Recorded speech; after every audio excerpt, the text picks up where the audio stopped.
มาที่อาตมาภาพว่าให้เข้ารายการแตนกำเนิดเนาะเป็นคำขอร้องจากครูบาอาจารย์จะเหน็ดเหนื่อยเมื่อยล้าสักเพียงใด ก็ต้องว่างเพื่อได้ว่างเพื่อประโยชน์ของศรัทธาตัวเวลาในการจัดรายการศรัทธาญาติโยมเวลาบ่มีภัยจัดรายการในช่วงที่เป็นเวลาปกติที่ศรัทธาฟังอยู่ประจำอยู่แล้วเปิ่นก็จะเดือดร้อนนะบางเตื่อบางวันที่อาตมาหรือว่าครูบาอาจารย์เปิ่นบ่ได้เข้ารายการสักกรรมศรัทธาก็โทรมาจะได้สถานีวิทยุมีกับเพลงไปที่ไหนอาจารย์บัจัดกาคนนั้นคนนี้บัจัดกานะหรือว่าบางทีเป็นชั่วโมงที่อาตมาจัดเองเนาะแต่พอดีว่าตั้งสถานีตั้งช่างเทคนิคละอ่อนเขาลืมไปบ่ได้เกาะสัญญาณตั้งไล่สดคือเป็นเพลงเวิ้งศรัทธาก็โทรมาแล้วนะอันอาจารย์บัจัดรายการจะได้มีกับเพลงเนี่ยแสดงว่าศรัทธาญาติโยมทั้งหลายสนใจรับฟังรายการกันนักหนาอยู่วันนี้ดีใจศรัทธาญาติโยมเดินทางมาจากป่าจ้าบ้านห้วยบงตำบลแม่ปืมอำเภอเมืองจังหวัดพะเยาจนมาถึงตรงนี้ใจเวลาเหมือนกับทุกวันแต่ว่าเดินจะจ้าน้อยเนื่องจากว่าได้ไปแวะเยี่ยมศรัทธาญาติโยมที่บ้านห้วยบงบ้านใกล้ๆแหมบ้านจำชื่อบ่ได้บ้านปากขวาวนะบ้านปากขวาวเลยอย่างเนี้ยบ้านปากขวาวแหมตีหนึ่งก็ใจเวลาเป็นชั่วโมงเหมือนกันก็เลยทำให้เดินจ้าไปหน่อยศรัทธาเดินจ้าไปหน่อยก็ได้เดินทางมาถึงที่แม่ใจเนาะถึงแม่ใจถึงสุสานป่าจ้าบ้านสีถ้อยนี่ความจริงนี่น่าจะถึงที่นี่ประมาณเวลา3 โมงแต่เนื่องจากว่าอาตมาบอกว่าอันสุสานหรือว่าป่าจ้าบ้านสีถ้อยอยู่ไหนสถานแล้วก็บ่ได้ปักหมุดไปแล้วก็คิดว่าเนาะเพราะว่าโยมแม่คำที่เปิ่นนัดอาตมาว่าอันอยู่เลยอันเลยแยกบะเป้าเผาไปแหมน้อยอีนะโอ้แต่เป็นว่าถ้าลูกตังเจียงไฮ้มานี่เลยมาถูกต้อง แต่ว่าถ้าลูกอันตังห้วยบงมาบ่ใจมันต้องถึงก่อนนะสถาก็เลยกลายเป็นว่าเดินล่ำไป1 กิโลไปจัดรายการอยู่บ้านวัดศรีบุญเรืองวัดศรีบุญเรืองที่แยกบะเป้าเผาพอดีตะกี้13 นาฬิกาถึง15 นาฬิกาถึง17 นาฬิกาจัดรายการจบก็เก็บครัวพังหีบเดินกลับมาที่ป่าจ้าบ้านสีถ้อยที่นี่นะสถาก็มาถึงก็ยังที่บอกศรัทธาตะกี้ ความจริงมาถึงถ้าบ่ได้ต้อนรับดูแลศรัทธาญาติโยมก็จัดรายการจับพอดีแต่พอดีน่ะเปิ่นมาเนาะเปิ่นมาหาก็ได้ต้อนรับครับสู่ดูแลศรัทธาญาติโยมอยู่ก็กินเวลาไป ไปเกือบจะเกินชั่วโมงจึงเป็นเหตุให้เข้ารายการช้าไปหน่อยมาช้าดีกว่ามาสาย มาสายดีกว่าไม่มาเนาะวันนี้มาแล้วพบปะกันแล้วเนอะโยมแม่บัวขี้ถ้าโปบอกว่าวัดแม่วะเด่นชัยลำปางอีนะอย่างไรจ๊ะวัดแม่วะออกเวลานี้กะโยมแม่ตะกี้น้องแอมนี้แจ้งมาว่าท่านพระครูสิริธรรมบัณฑิตวันเสาร์วันพุธนะแม่วันพุธนี่พระครูสิริธรรมบัณฑิตหรือว่าท่านอาจารย์พระมหานพดลสุวรรณเมธีเป็นรายการที่เพิ่นจะออกไปคลื่นสีขาวโดยในช่วงนี้เนาะคลื่นสีขาวก็คงจะได้เกาะสัญญาณไปแล้วแต่กี้ในช่วงที่อาตมายังบ่ได้เข้ารายการกำเตือนรู้สึกว่าจะเป็นครูบาอาจารย์รูปอื่นที่มีสัญญาณอยู่ในคลื่นสีขาวเนาะศรัทธาญาติโยมมาพบปะกันวันนี้วันที่โตฮือแล้ววันที่26แม่นกำใจวันที่26เดือนกุมภาเนอะก็เป็น7 วัน 8 วันแล้วที่อาตมาเดินธุดงค์ธรรมยาตราเพื่อการศึกษาวันที่26เดือนกุมภาวันพุธที่26เดือนกุมภา ถ้านับวันที่19มาวันนี้ก็ได้6-7 วันเนาะศรัทธาที่อาตมาเดินธุดงค์มาจากวัดพระเจดีย์ซาวหลังจนถึงที่นี่ก็ได้พักนอนหลายปัจจ้าแล้วนะคืนแรกพักที่ปัจจ้าวัดศรีภูมิมาคืนที่2ปัจจ้าบ้านวัดศรีภูมิมาแล้วก็มาบ้านท่าสีนะจากบ้านท่าสีมาห้วยทากจากห้วยทากมาไหนแหมลืมจากห้วยทากแล้วก็มาป่าจ้าบ้านของบ้านปั่นใต้นะบ้านปั่นใต้จากบ้านปั่นใต้ก็มาที่ห้วยเคียนจากห้วยเคียนก็ตะคืนนี้ก็มาที่บ้านที่ของบ้านห้วยบงเนาะเจ้าท่านี่ก็คือบ่ใจบ้านแม่ตำก่อนสุสานป่าจ้าบ้านแม่ตำที่กาดแม่ตำก่อนแล้วตะคืนนี้มาที่บ้านห้วยบงนี่ก็คือที่ได้เดินธุดงค์มาแต่ละวันก็พักในป่าจ้าเอาบุญมาฝากเอามาแบ่งมาปั่นให้กับเจ้าที่เจ้าตังสัมภเวสีทั้งหลายอย่างวันนี้เนาะมาป่าจ้าที่สีถ้อยนี่เปิ้นก็มีศาลาที่ทำการเปิ้นตึง2 หลังกว้างใหญ่เนื้อศรัทธาปลอดไฟฝนฟ้าอย่างตกมาก็คงมีปัญหาอย่างถ้าฝนตกมาก็โคตรไปอยู่ตั้งกลาง อันนี้อยู่ตั้งแคมนี่ดีฝนก็สาดอยู่ถึง ที่พักเป็นที่เรียบร้อยแล้วศรัทธาการเดินธุดงค์ของอาตมานั้นก็มาคนเดียวฉายเดียวไปคนเดียวไม่เกี่ยวกับใครบางอย่างตู้ลุงยองมาคนเดียว1 ลำรถนั่นใจเนอะอันนี้มาคนเดียวจริงๆฉะนั้นก็มาต้องดูแลจัดการดูแลตัวเองทุกอย่างอยู่ในป่าจ้าก็ต้องเอาตัวรอดในป่าจ้าให้ได้น้ำท่าไฟอยู่ที่ไหน ต้องคอยสังเกตมีอันนี้ตู้ไฟอยู่ตั้งหลังนี่ไฟถ้าจะใจใดอยู่ไฟแต่ว่ายังบ่ได้ขึ้นคัดเอาไฟดูถ้าไฟใจใดก็กลางคืนถ้าฮ้อนก็เปิดพัดลมได้พ่องคือว่าถ้าจะชาร์จแบตเตอรี่ก็ได้ชาร์จเนาะมีคัดเอาไฟมีตู้ไฟอยู่ประตูเปิ้นก็ปิดก็ฮับไว้ให้จัดดีนะประตูด้านหน้านี่แต่ว่าประตูด้านข้างนี่ก็เข้ามาได้ก็คิดว่าปลอดภัยดีสำหรับสุสานป่าจ้าที่นี่ศรัทธาญาติโยมก็ดีเนาะเปิ้นมาต้อนรับตะกี้ก็หลายคนหลายท่านศรัทธาที่เป็นญาติของทางผู้ใหญ่บ้านเปิ้นก็อยู่ที่หน้าป่าจ้าใกล้ๆนี่นะก็โดยมาดูแลเหมือนกันตั้งหลังที่อาตมาจัดรายการนี้ตั้งหลังที่มีแสงเข้ามาตั้งหลังนั่นก็เป็นโรงเรียนของโรงเรียนบ้านสีถ้อยเนาะของหมู่บ้านที่นี่ศรัทธาญาติโยมอันนี้ก็คือบรรยากาศทั่วไปของสุสานของป่าจ้าบ้านสีถ้อยณขณะนี้ณเวลานี้18:36 นาทีเนอะใต้ล่มพระรัตนตรัยเรื่องการใช้ชีวิตโดยท่านอาจารย์ที่ออกจากวัดไฟหินอยู่ก็มีทางวัดไฟหินนี้ออกอากาศจากอีกรูปหนึ่งเนอะศรัทธาญาติโยมมีคนที่ออกอากาศอยู่ทางพุ่นแล้วนะก็ดีแล้วสำหรับของเฮานี้ก็จะออกอากาศในพื้นที่ของจังหวัดลำปางแล้วก็เชียงใหม่บางสถานีแล้วก็อาจจะมาถึงตั้งเชียงรายตัวเนาะตอนนี้ก็อากาศก็จะเริ่มมืดแล้วเนอะศรัทธาเริ่มมืดเริ่มค่ำเริ่มอากาศเริ่มนี้แล้วก็แสงมันบ่มีเปิดไฟเสียหน่อย เปิดไฟเพื่อความแสงสว่างกับตัวเองตอนนี้ยังบ่ได้เปิดไฟที่อันของเปิดมีเนาะศรัทธาเปิดไฟที่ติดโทรศัพท์มานี่ก่อนกันแล้วกัน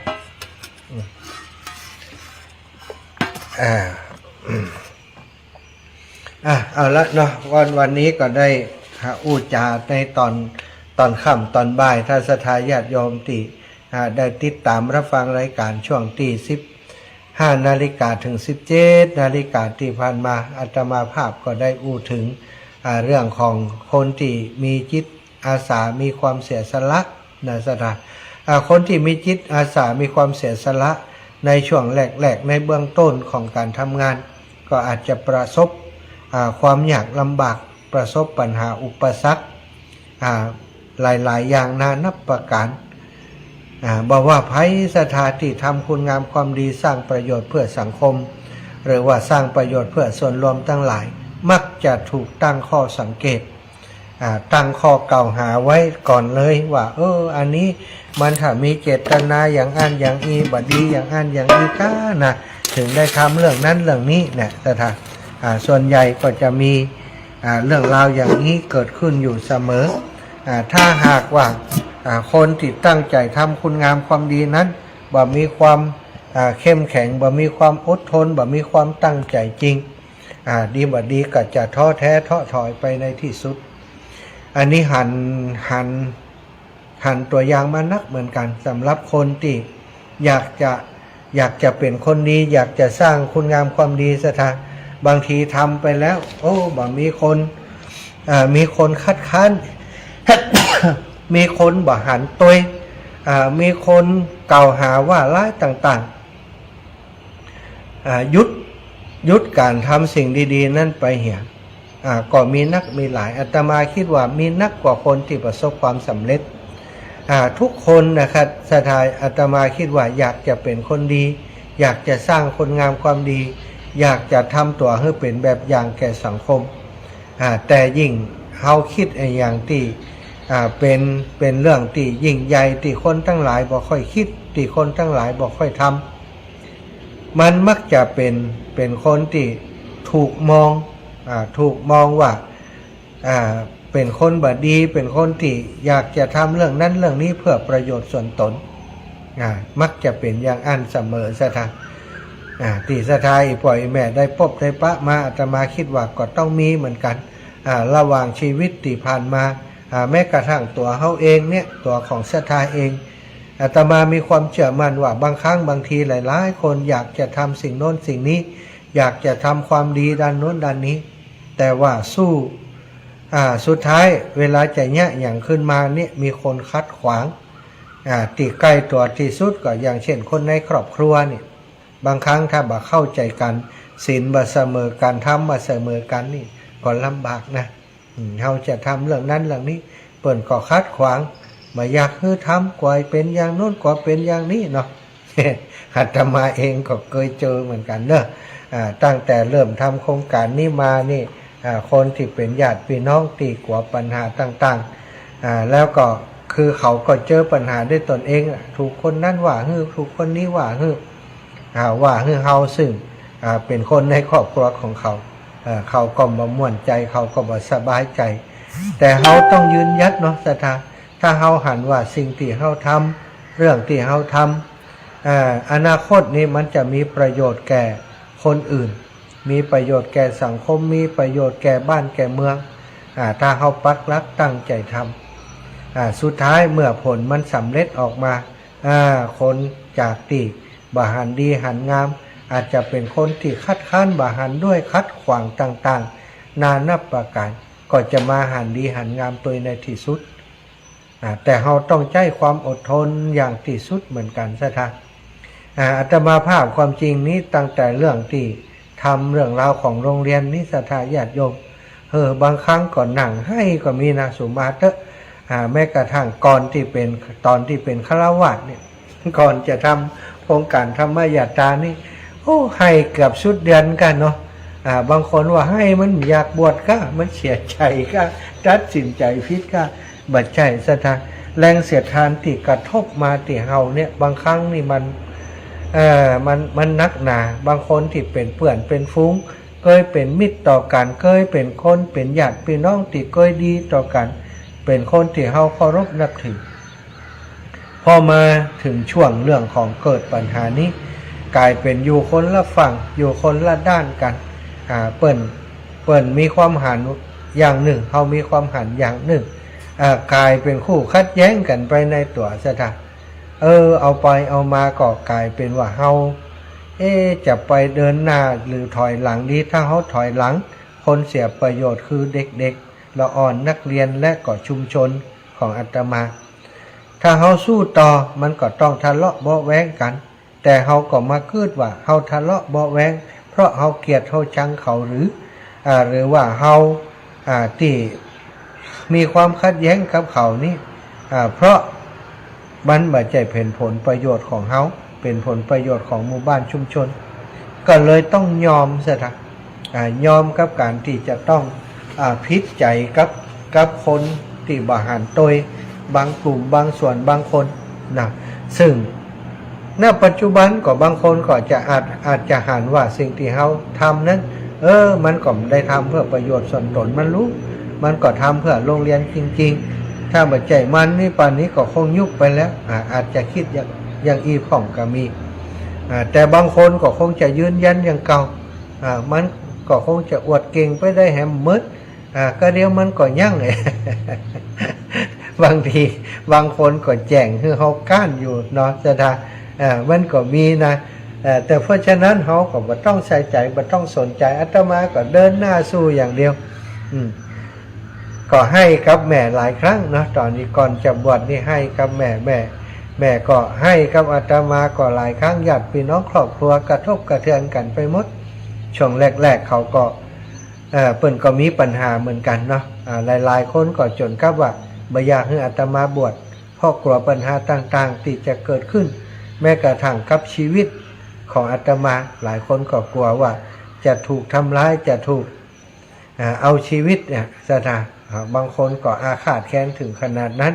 ก็คงจะไปคัดขวางผลประโยชน์เขาละถ้ามาคัดขวางผลประโยชน์เขาคงมาจังถึงขนาดที่จะคิดถึงขนาดนั้นเนาะแต่อย่างใดก็ตามซะเมื่อเวลามันล่วงเลยมันผ่านไปอาตมาก็ได้หันภาพหลายๆอย่างที่มันเป็นเรื่องที่ดีขึ้นนะดีขึ้นกับตัวเฮาตัวดีขึ้นกับคนในครอบครัวตัวที่เฮาพิสูจน์ถึงหันแล้วว่าเฮามีความตั้งใจจริงในการที่จะช่วยอบอุ้มโรงเรียนบ่ได้คิดแค่จะทำวัน2 วันแล้วเลิกนะคิดจะทำว่าอย่างน้อยเนี่ยโรงเรียนอยู่ได้อยู่แบบสบายในที่สุดก็หวังเป็นอย่างนั้นแต่ว่ามันจะถึงความหวังถึงความฝันได้ขนาดไหนก็บ่ฮู้ซะทางก็เอาอย่างเงี้ยหมายความว่ามีความตั้งใจจะทำคุณงามความดีแล้ว10 ปี20 ปีก็ยืนยัดอยู่ตรงนี้เนาะอย่างที่อาตมาถึงจิตอาสาตะเกียอันนั้นเป็นปลูกต้นตาลปลูกต้นกล้วยเนี่ยปลูกต้นตาลใช้เวลา10 ปีกว่าที่คนจะหันตัวกว่าจะได้ผลิดอกออกผลแล้วคนหันตัวแต่อย่างเฮานี่ มันเป็นเรื่องช่วยการศึกษานี่ยากซะท่ามันเป็นบัจจัยเป็นรูปธรรมบ่เหมือนกับปลูกต้นกล้วยปลูกต้นตาลนะปลูกต้นกล้วยปลูกต้นตาลนี้มันยังมีโอกาสมีเวลาที่จะหันดอกหันผลเร็วแต่ว่าปลูกเรื่องการศึกษาช่วยเรื่องการศึกษาเนี่ยมันบ่หันนะซะท่ามันบ่หัน แต่นะตามตรงๆนี่มันบ่หันนะเขาบ่หันคุณค่าของสิ่งที่เขาทำด้วยซ้ำไปเพราะมันบ่ปรากฏเป็นรูปธรรมอย่างจ้วยละอ่อนเนี่ยจ้วยให้เขาได้เฮียนมีครูขอสอนครบจั่นเนี่ยแก้ปัญหาให้กับโรงเรียนมันก็บ่ได้ใหญ่ขึ้นมาอย่างต้นไม้หรอกศรัทธาญาติโยมละอ่อนจบไปนี่จะเป็นอย่างใดบ่ฮู้แต่ขอว่าช่วงที่เขาเฮียนเนี่ยได้เฮียนอย่างมีความสุขได้เฮียนอย่างเต็มที่มีครูบาอาจารย์สอนเต็มที่มันก็นั่นก็คือสิ่งที่เราต้องการทำอย่างนั้นถ้าจะมีคนถามว่าได้สำลิดผลได้ประสบความสำเร็จขนาดไหนละอ่อนที่คนส่งเสริมนั้นจบการศึกษาแล้วได้ทำการทำงานอย่างใดเนี่ย10 ปีนี่พอบาหันเถอะแต่มันบัดแน่ซะท่าวันหนึ่งไปตั้งหน้านี้ละอ่อนที่อยู่ในช่วงที่อาตมาเข้าไปอบอุ้มช่วยเหลือเรื่องการศึกษาเขาอยู่ในขณะนี้จบไปอาจจะได้ทำการทำงานที่ดีอาจจะได้เป็นผู้นำที่ดีในตั้งหน้าเขาก็บ่ฮู้ได้จะเป็นกำนันผู้ใหญ่จะเป็นนายกหรือว่าจะเป็นแม้กระทั่งขึ้นไปอยู่ระดับสูง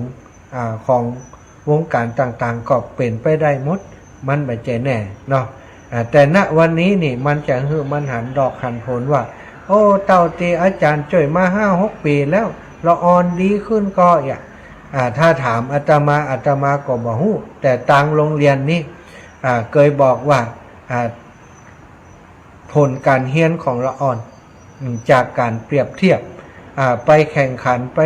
ปแข่งขันตั้งวิชาการที่ไหนก็มีผลการเรียนที่ดีเนาะอันนี้ก็ถือว่าแค่นี้มันก็ชุบใจชื่นใจสำหรับคนทำงานอยู่ตั้งหลังนะอาตมาก็ดีใจว่าอย่างน้อยครูในโรงเรียนก็ตั้งใจสอนอย่างเต็มที่แล้วก็เด็กๆก็ตั้งใจเรียนกันอย่างเต็มที่จบไปแต่ละรุ่นไปสอบอยู่ในหัวในเวียงก็สอบได้สอบอยู่ติดอันดับอยู่ที่เปิดเหมือนกันก็เป็นสิ่งที่เขาอยู่เบื้องหลังก็แอบยิ้มแอบดีใจอยู่แต่ก็ไม่ได้อ้างว่าเป็นผลงานของตัวเขาหรอกเขาก็แค่จ่อยอยู่เบื้องหลังนิดๆเนาะสถาส่วนที่ความสำเร็จที่เกิดขึ้นก็ต้องยกผลประโยชน์ให้คุณครูทั้งหลายที่เปิ่นช่วยกันตั้งใจสอนลูกหลานของเฮาให้ได้ประสบความสำเร็จในการศึกษาอย่างที่เฮาหันกันศรัทธาญาติโยมอีป่ออีแม่ทั้งหลายตอนนี้เวลาต่อหูก่อมหูเนอะขอดูเวลาสักน้อยสักนิดนะเวลาตอนนี้ 18:49 นาทีลองเปิดสายเปิดเสียงให้ศรัทธาญาติโยมได้โทรเข้ามาเนอะอาตมาขออนุญาตปิดอย่างก็ปิดสปะแสงท่านอาจารย์ตุลง เจอกันอีกแล้วแต่ทูนี่มันสบายใจนะผมบอกฟังคนอื่นนะผมไม่ค่อยชื่นใจเท่าไหร่โอ้แล้วขอบคุณครับตุลง วันนี้เจอกันหลายรอบหน่อยเนาะผู้ดีขอบคุณครับไม่มีความคิดผมเนี่ยผมมาอยู่ใหม่ๆอาจารย์เชื่อมั้ยผมเอาเข้ามาไม่รู้กี่ตนนะตัวครับผมมันจะยิงผมนี้มันจะกระทืบผมนี้ผมนึกในใจมันจะทำทำไมไม่ทำเลยวะมันชี้หน้านะผมกระได9 ขั้นน่ะผมจะอยู่กระได9 ขั้นอาจารย์มันอยู่ข้างล่างกุฏินะแต่ไปเข้าหลังอ่ะโอ้สุดยอดเลยผมก็ไม่รู้นิสัยแบบนี้ครับตุลุงที่หน้าผมมันกินเหล้ากินยาด้วยอาจารย์โอ้ดีแล้วผ่านพ้นไปนะตุลุงนะมาแล้วมีผู้หญิงมา3 คนครับขอบคุณครับตุลุงครับฝ่ายใจดีแล้วครั้งนี้พออาจารย์มหาคุณชาติแล้วครับผมขอบคุณกำลังใจจากตุลุงทุกวันเลยเจริญปอนไม่ไรภาพเตจ้ะเจ้าไอ้สาทำหาอยู่ในห้างเจ้าบัดเดียวนี้อยู่อันปัจจ้าบานสีถ้อยโยมแม่เข้าอยู่เจ้าบันถึงสีถ้อยฝนตกอ่ะมหาเจ้าฝนแหละฝนบัดตกนะเองนะอากาศวันนี้ตอนเจ้าก็ขึ้นแต่ไม่ฝนแม่กับข้าจะบายนะกับว่าโอ้โทรหาอาจารย์ฟังทั้งวันเนอะไอ้โทรหาเจ้าแม่เป็นอย่างฟังทั้งวันก็ดีแล้วอาจารย์เหมือนเดินกลางปลอดภัยเนอะวันนี้เจอญาติของท่านอาจารย์เสาแก้วตัวนี้แม่คำบันสันขวางมาหาไม่แม่แก้วก็เนี่ยเฮามาจุติปัจจ้าสีถ้อยเปิ่นมาหานี่แม่ดีนะบุญถึงกลางเนาะเจ้าเปิ่นให้หลานเปิ่นมาส่งอยู่ที่ตกเป็นกลางปลอดภัยเนอะสาธุแม่เจ้าเจ้าแม่ลายภาพติจะพี่น้องเวียงปับเป้าโอ้ได้ยินอยู่เจริญปอนแม่บัวไขวงหารเจ้ากรรมการเจ้าที่ตามเนาะคิดตามอยู่ตั้งใดนี่คนที่ไหนนี่ติดบ้านโถหัวจ้างเจ้าบ้านโถหัวจ้างไปเที่ยวพัดวัดจิมเนอร์ยังไม่ได้ไปเจ้าเขาว่างให้มันได้อย่างอีกาเดี๋ยวก่อนเจ้าจะไปแน่นอน3 เดือนก่อนมันจะผ่านวันจัดเจ้าแม่บอกเขานี่ลูกคนก็โดนหมาครอบคนก็จัดการอย่างนั้นก่อนเดี๋ยวก็จะไปมาครบไม่จะลืมสาธุเดี๋ยวไปมันทุ่มทวนอยู่ให้เดี๋ยวจะไปกวดทีเดียวเลยสาธุคนขี้จุแม่สุแก้วศิลาพรสอนศรีนุสรจ้าติดตามอยู่เด้อ3 โมงตะกี้ก็ติดตามพออยู่เด้อ วันนี้มันร่างสลบกา โมงนี่นะเจ้าติดตามอยู่ วันนี้มันร่างสลบกานี่ฮะ วันนี้มะแรงนี่เราชัดเจนดีนะมาแล้วขึ้นสีขาวนี่นะเจ้า เจ้าโยมแม่ บ้านห้วยตองซักนะชัดเจนไปเลยเด้อ สาธุห้อย ท่าน ตอง พระม ซัก หาเจ้า ขอ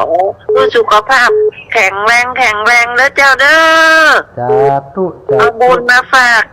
ศรัทธาตั้งหลายมาฝากแม่สุกเดียวนักๆด้วยเด้อ ฮือมดเลยแม่สุกแก้วนี่ฮือมดเลย เจ้า สาธุ ตามทุกเวลาเด้อเจ้าแต่คืนนี้มีคนมีชัดนอนเฝ้าโดยท่านน่ะ มันล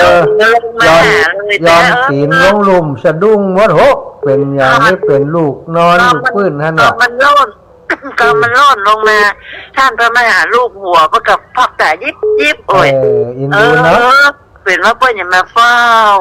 สาธุ เจ้าอันเนี้ยบูนเด้อ เจ้าอีแม่ ว่าจังได้กับมีบูนหมดเด้อเจ้า สาธุสาธุ เจ้าสาธุเจ้า อ้าวศรัทธาญาติโยมแม่สุกแก้วสอนศรีนุสรณ์นะศิลาพรศรีเตี้ยแม่กาบแก้วศรีอินแก้วพี่น้องใต้ลืออยู่ไสแล้วนะสายลุดไปอีแม่โทรมาใหม่แม่ย่าน้องยอดเจริญพรแม่ จ้าไม่จ่าเจ้าวันนี้ออกรายการจับเจ้าจ้ะ วันนี้ออก18ถึง20 นาฬิกาอีแม่ เจ้าแม่กำลังมาเปิดฟังตอนกลางวันแม่ก็ไปเก็บกาแฟอยู่ ได้หลายกิโลกว่าวันนี้ แล้ววันนี้แม่ไปช่วยลูกสาวที่แม่คือขอเก็บนั่นแหละ อ๋อเจ้า แม่ไปช่วยขอเก็บแล้วก็ไปค่ะขั้นตอนสายจ้ะให้มันละออนมันเก็บต้องที่มาเนี่ย อ๋อเจ้าอีแม่ จ้ะ เป็นกำลังใจคือเนอะไปถึงบ้านสีทอยแล้วอีหนอ สีถ้อยแล้ว เจ้าแม่ก็เคยไปดังนั้นหลายครั้งหลายคนเหมือนกัน สาธุเจ้าแม่สาธุ เจ้า เจ้าเจริญพรแม่กับแก้วสีอิ่มแก้ว รับแล้วแม่กับแก้ว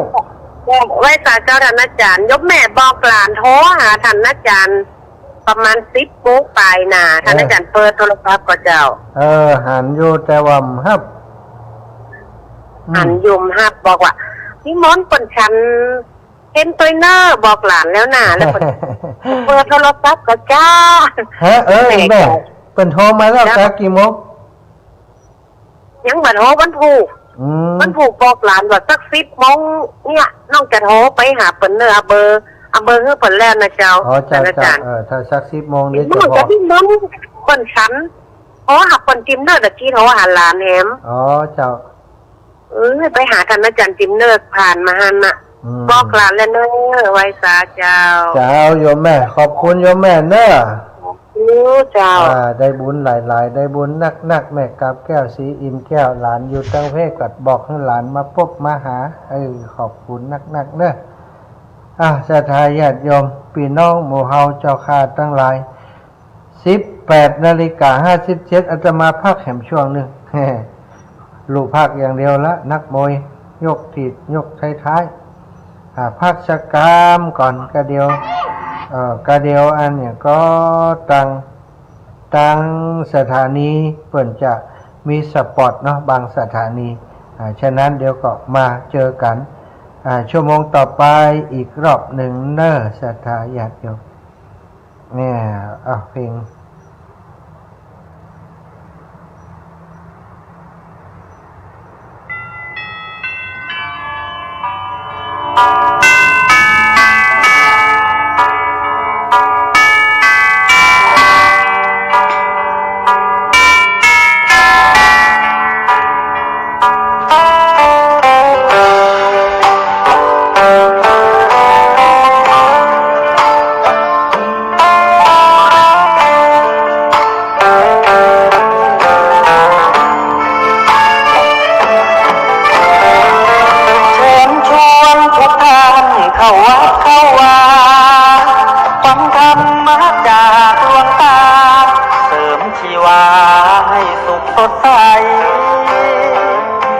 มั่นหลักธรรม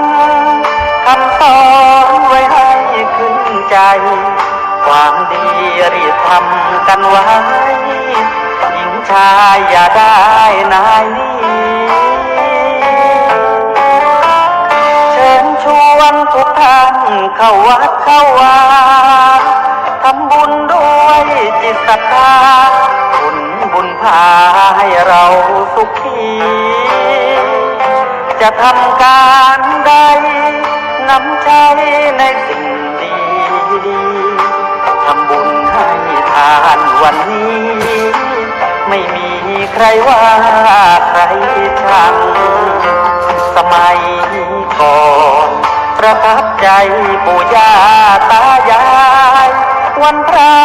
ไม่เคยเบื่อหน่ายจำได้ไม่ลืมสักครั้งเหตุใดวันนี้มีคนเข้าวัดน้อยจังอยากให้ก่อนอีกครั้งฝากความหวังกับคนรุ่นใหม่เชิญชวนทุก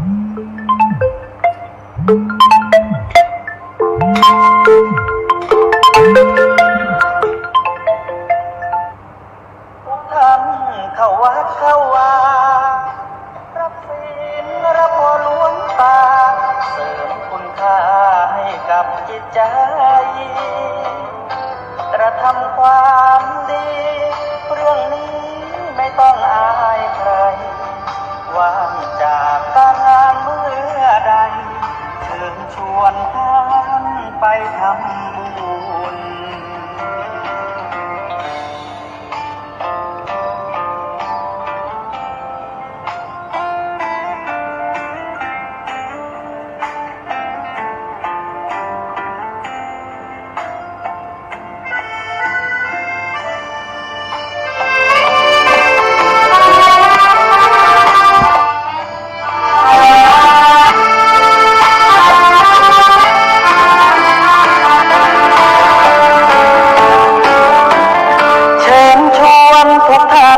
เข้าวัดเข้าวา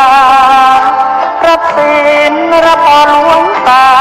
เสริมคุณค่าให้กับจิตใจกระทำความดีเรื่องนี้ไม่ต้องอายใครว่างจากการงานเมื่อใดเชิญชวนท่า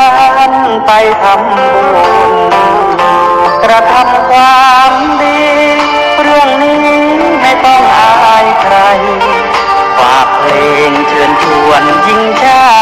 ยอย่าอายเรื่องการทำบุญ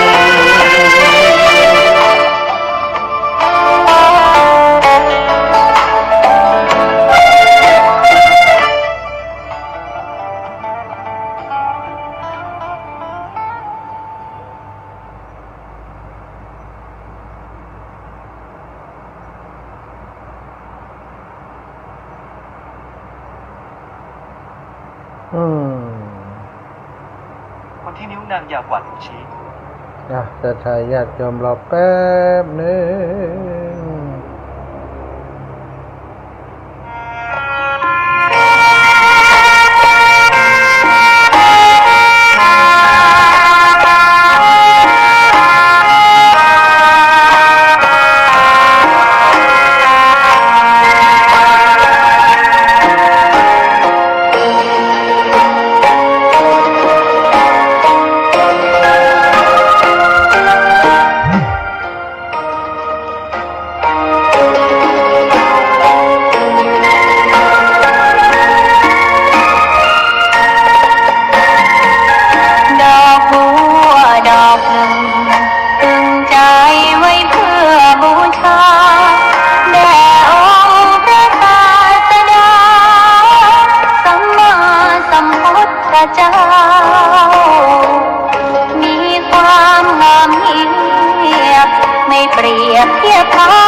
มาเพื่อสร้างความดีและสร้างบารมีดังว่าให้ดอกบัวนี้บูชาพระสัมมาสัมพุทธเจ้า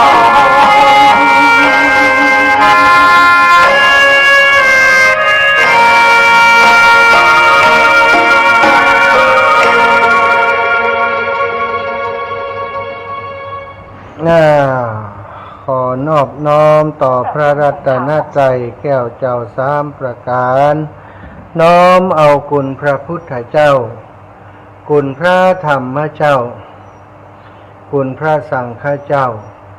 คุณพระอรหันตเจ้าอริยสงฆ์เจ้าชู้ตนชูองค์ ได้เมตตาแผ่ปรมี มาเป็นนวโลกุตตรธรรมปกเก่าเกษาปกห่มหักษาครูบาอาจารย์พระมหาเถระ พระเถรานุเถระเพื่อนสหธรรมิกสหพรหมจารีทุกรูปทุกองค์ปกห่มหักษาศรัทธาสาธุชนคนดีเท่าแก่อีพ่ออีแม่ทั้งหลายทุกท่านทุกคนที่ติดตามรับฟังรายการสารธรรมยามค่ำทางสถานีวิทยุในเครือข่ายคลื่นสีขาวเพื่อชาวประชาซึ่งออกอากาศจากวัดปักตังเจริญอำเภอดอยหล่อจังหวัดเชียงใหม่ไปยังสถานีวิทยุในเครือข่ายคลื่นสีขาวเพื่อชาวประชาในช่วงเวลานี้หลายสถานีด้วยกันสถาอีพ่ออีแม่ทั้งหลายก็ติดตามรับฟังกันตั้งแต่หัวค่ำยามแรงตั้งแต่บ่าย3 โมงมาจนฮอดเวลานี้และก็จะติดตามกันต่อไปจนถึง22 นาฬิกาก็จะมีครูบาอาจารย์สลับสับเปลี่ยนหมุนเวียนมาจัดรายการตั้งคลื่นสีขาวของเราหลายท่านหลายคนนะศรัทธาญาติโยมจะมันดับไปอย่างละคำเดียวดับไปอย่างละออกคำเดียวลำปางดับไปเห็นหรอนะน้องนัดจัดการนะก็ต้องเช็คนะดีและมียามป้าแก้วเป็นยามฮื้อ เป็นยามฮื้อว่ามันดับไปเห็นแล้วเนาะน้องนัดจัดการเกาะสัญญาณให้หน่อยสัญญาณที่ลำปางหลุดไปน้องนัดกับน้องแอมช่วยกันดูแลหน่อยเอาไปไหนมาได้เลยว่าอย่างใดน้องนัดรับหน่อยสถาขออนุญาตติดต่อตั้งสถานีลำปางกำเนิดน้องแอมสองคนพี่น้องเขาดูแลสถานีให้หน่อย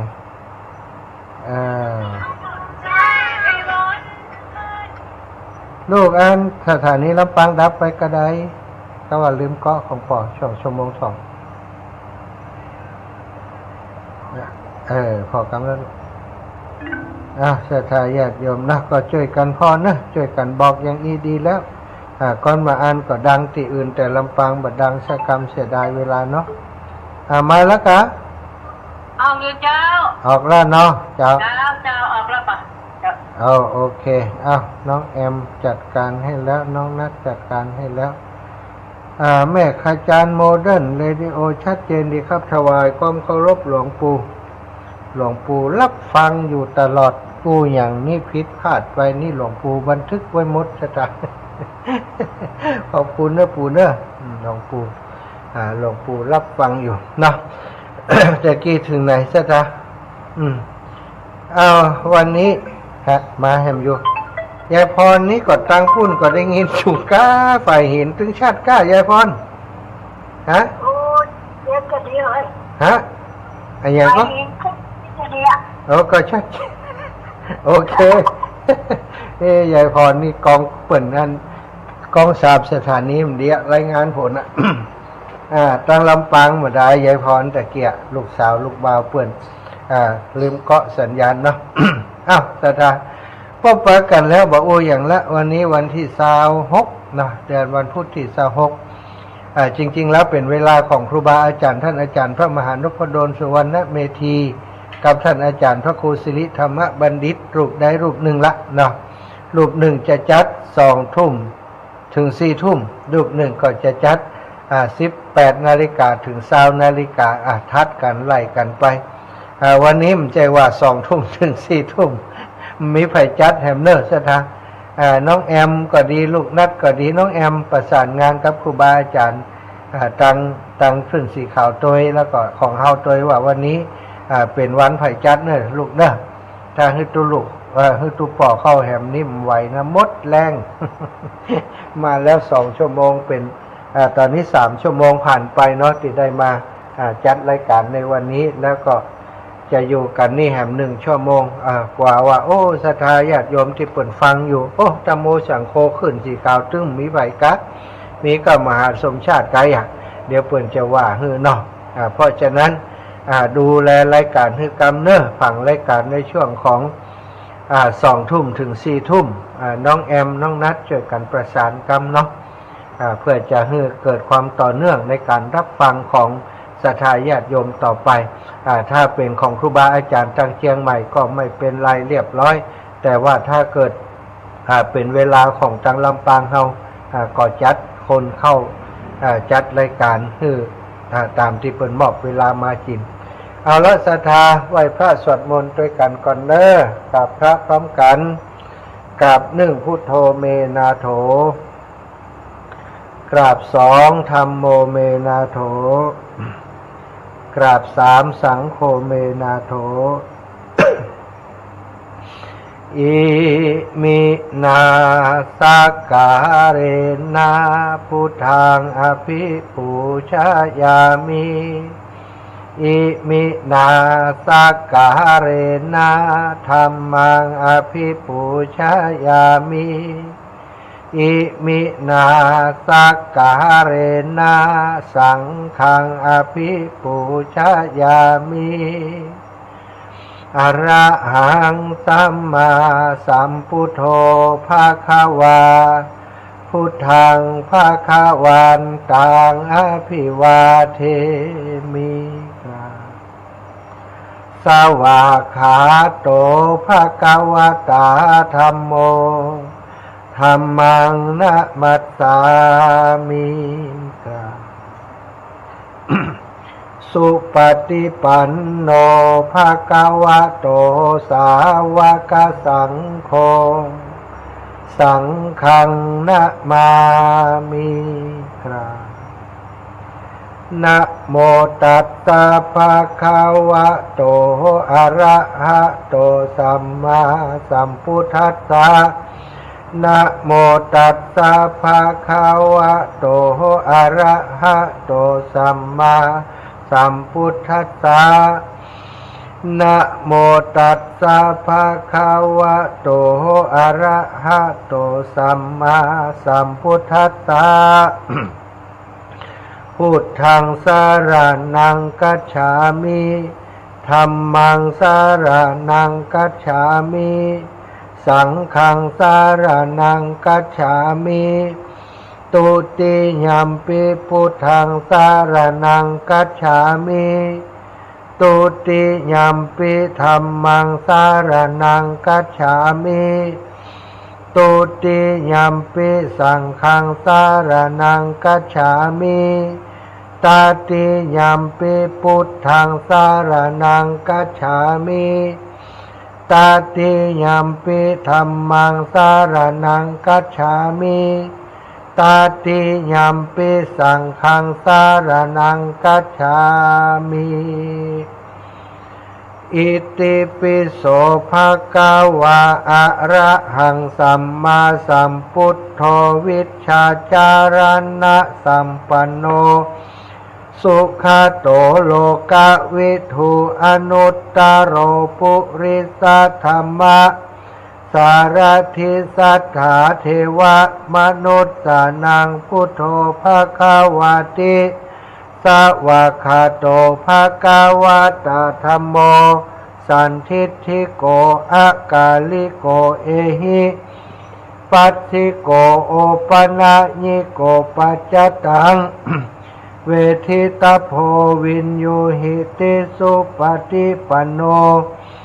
ภะคะวะโตสาวกสังโฆอุชุปฏิปันโนภะคะวะโตสาวกสังโฆยายะปฏิปันโนภะคะวะโตสาวกสังโฆสามิจิปฏิปันโนภะคะวะโตสาวกสังโฆยะทิทางจัตตาริปุริสายุคานิอัฏฐปุริสาปุคลาเอสาภะคะวะโตสาวกสังโฆอาหุนายโยปาหุนายโยทักขินายโยอัญชาริการะนิโยอนุตตรังปุญญเขตังโลกัสสาติกราบพระพร้อมกันนะกราบหนึ่งพุทธังวารันตังสิรสานะมามิกราบสองธัมมังวารันตังสิรสานะมามิกราบสามสังฆังวารันตังสิรสานะมามิ จะตายญาติโยมรายการของอาตมารายการพูดธรรมะไปหาวไป เดินวันค่ำโนสถาแล้วก็มานั่งพักจัดรายการธรรมดาเนอะจะไปถือไปตือซะเนาะอิดเหนื่อยมันก็หาวธรรมดาสถา มีศรัทธาญาติโยมแซวมาอาจารย์หันจัดรายการได้กะหาวแล้วเองนะความจริงตอนจัดรายการถ้าอิดอย่างก็ วันนี้พระอาจารย์มีรายการแจ้งขอแต่เจ้าและเจ้านะแจ้งบรรจงนะลุงนะถ้าตอนดึกถ้ามีไฟก็จะเจอแหมแล้วก็ยุ่งแหมว่านาศรัทธาญาติโยมนะมันจะอิดล่ำไปมันจะเหนื่อยล่ำไปถ้าอย่างใดก็ต้องประสานนั่นท่านเสน่ห์การลงเตรียมไว้ชิมนะลูกเจ้าลูกแอมนะแจ้งลูกสาวไว้ก่อนแจ้งลูกทราบถ้ายังไงติดต่อท่านอาจารย์เสน่ห์การหลงสำรองไว้ด้วยถ้าเกิดว่าท่านอาจารย์ใหญ่ไม่ได้เข้าลูกช่วยประสานจัดส่งท่านอาจารย์เสน่ห์การหลงแล้วก็ส่งไปทางคลื่นสีขาวให้ด้วยเนาะ สั่งงานไปตัว ศรัทธาญาติโยมอีปออีแม่ทั้งหลายแต่เจ้ามา 2-3 ชั่วโมงถึงเรื่องความเสียสละเรื่องจิตอาสาเนาะชั่วโมงนี้เปลี่ยนเรื่องก่อนเนาะเปลี่ยนเรื่องใหม่เอาเรื่องที่คนเฮาเรื่องดีๆบ่ค่อยจำไปจำเรื่องบาดีศรัทธาญาติโยมตั้งหัวข้อตั้งประเด็นกันอย่างก่อนอีปออีแม่ลองย้อนนึกถึงตัวเฮาสิ่งที่เฮาจำส่วนใหญ่จะไปจำในสิ่งที่บดีมันก็แปลกนะ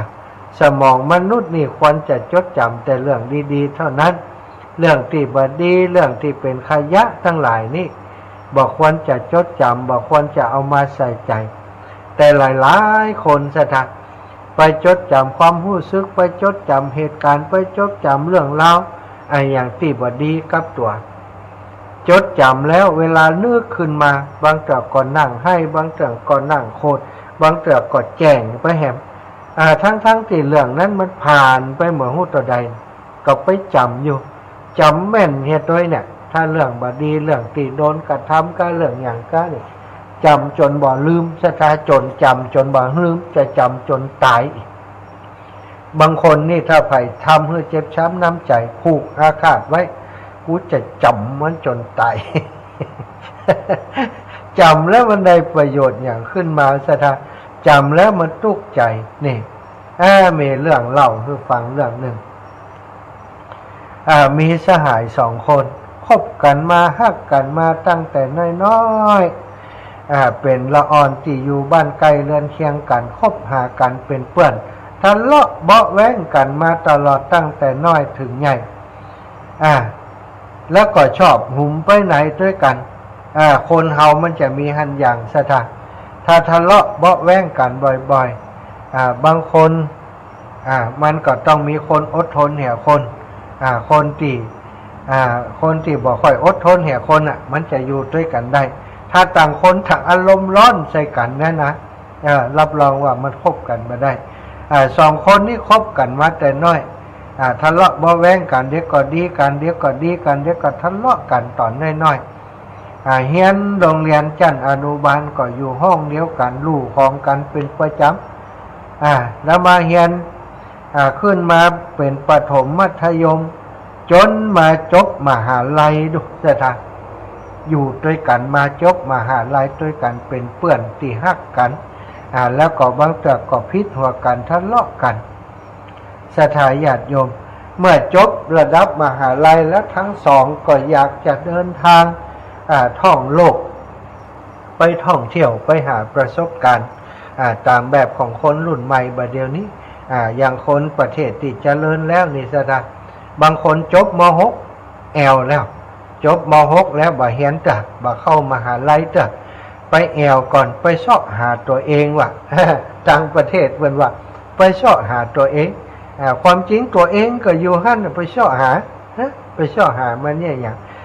หมายความว่าปาตัวเองออกไปท่องเที่ยวโลกภายนอกไปหันโน่นหันนี่หันประเทศบ้านอื่นเมืองอื่นหันจังหวัดอื่นนอกจากจังหวัดตัวเองหันคนอื่นๆที่ประกอบอาชีพอื่นๆด้วยการท่องเที่ยวไปละอ่อนบางคนมีตังนักสถานยืมมีรถจักรยานเหี่ยเอาเข้าของใส่เหี่ยแพ็คเหี่ยมีแผนที่เหี่ยปั่นรถถีบไปแอวทั่วประเทศของตัวเก่าบ่ต้องเสียพาสปอร์ตวีซ่าอย่างเนี่ยบางคนที่มีดีกว่านั้นน้อยกว่ามอเตอร์ไซค์บางคนดีกว่ามอเตอร์ไซค์ขอรถเก่าของพ่อแม่ไปแอวทั่วประเทศของเพิ่นไปดูความเป็นอยู่บางคนไปแอวเป็นปีๆสถาญาติโยมไปแอวต้อยชอบทำงานไปต้อยนี่ไปหาประสบการณ์ไปชอบทำงานไปต้อยไปพบปะผู้คนหลากหลายอาชีพบางคนจากการไปแอวไปท่องเที่ยวเกิดความคิดขึ้นมาเกิดความคิดขึ้นมาว่าโอ้ชีวิตของเฮาบอกก่อนอยากจะเป็นนั่นเป็นนี่บัดเดียวนี้ได้หันแล้วได้หันบ้านหันเมืองหันสิ่งต่างๆสิ่งนั่นสิ่งนี้เฮาอยากจะเป็นอันนี้นี่ว่าเนี่ยพอคิดได้ก็ตัดสินใจกลับบ้านกลับจองไปบอกพ่อแม่ว่าจะเฮียนเรื่องนั้นเรื่องนี้แล้วก็มีประสบการณ์จากการไปแอวแล้วสถานต่างประเทศนี่เพิ่นจะมีชั่วโมงฮื้อละอ่อนทำงานลูกท่านหลานเธอก็จ้างเถอะเพิ่นจะมีชั่วโมงเฮียนอยู่มหาลัยนี่เป็นจะมีชั่วโมงฮื้อทำงานแล้วก็จะมีรายได้นั้นบางคนก็สามารถส่งเสียตัวเองได้เลยไปหาประสบการณ์ชีวิตก่อนที่จะกลับมามาเฮียนแต่บ้านเฮานี่ต้องจบปริญญาให้ได้บัดต้องเอวจ้ะบัดต้องพังเนี่ยยังเตอลูกจบปริญญาตรีปปริญญาโทบ่ปอไปจบปริญญาเอกบางคนจบมาเอกคเนกอยู่บ้านสถานเนื่องจากว่าความรู้มันล่ำงานที่จะทำจบด็อกเตอร์มาเห็นแล้วจบปริญญาเอกมาจะไปทำงานอย่างกรรมกรก็เนี่ยได้จะไปทำงานอย่างชั้นปริญญาตรีปริญญาโทก็บ่เอาเงินเดือนน้อยชั้นปริญญาเอกต้องเงินเดือนสูงเนี่ยนั่นก็เป็นปัญหาของคนไทยอันนี้เลยไปลวดมาพูดถึงละอ่อนสองตัวนั้นปากันไปแอวเพื่อจะหาประสบการณ์ชีวิตหลังจากจบปริญญาแล้วสถานต่างคนต่างเป้ไปแอวสถานปั่นจักรยานไปแอวจักรยานลุกำนี้เดินว่ะสถานเดินไปแอวปรากฏว่าได้ไปพัดหลงหนทางสถานญาติโยมพัดหลงหนทางเข้าไปโอ้ในแพะในป่าในที่ทะเลทรายที่ลำบากยากแค้นเมื่อพัดหลงต่างคนต่างคนที่อารมณ์ร้อนก็โทษเปื้อนแ แหมคนหนึ่งว่าเธอทำไมบ่ดูแผนที่ให้ดี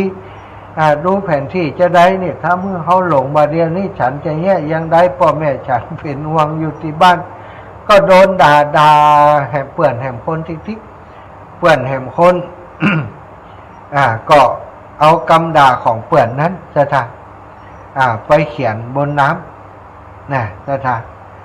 น้ำไหลอยู่มันก็ทำท่าเขียนไปก็ว่าไปเขียนไปเพื่อนแหมคนก็ถามว่าเธอเขียนเนี้ย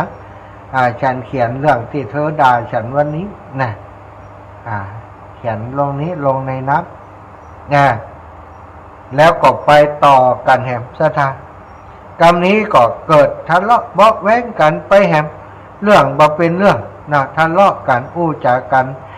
เรื่องที่หนทางนี้คนนี้จะไปทางนี้คนนี้บ่ใช่นะต้องไปทางนี้นะถ้าไปทางนี้มันจะเข้าเลิกไปแหมนะเอาต้องไปทางนี้ดูแผนที่แล้วนี่หมู่บ้านคนจะมีตังเพศนี่เถียงกันไอคนที่มันอารมณ์ร้อนก็โมโหเปื่อนบ่ฟังจะให้ฟังตัวเก่าอย่างเดียวโมโหบ่โมโหเปล่าๆเสียทีเกิดการทุบตีเปื่อนขึ้นมาตบหน้าเปื่อนไป2 ทีแดงกว่าลึ่งเลยโอ้เสียทีเปื่อนคนนั้นก็อดทนบัดตอบโต้เพราะหันแก่ความเป็นเปื่อนถ้าตอบโต้กันถ้าเลาะกันไปอาจจะได้เจ็บหนักกว่านั้นความที่ได้เจ็บก่อนระบายออกมาเสียทีพอไปนั่งพักในห่มบะปากบะจาก็นั่งเขียนไปวันนี้ระหว่างเดินทางจากตั้งนั้นมาถึงตรงนี้ฉันได้ทะเลาะกับเปื่อน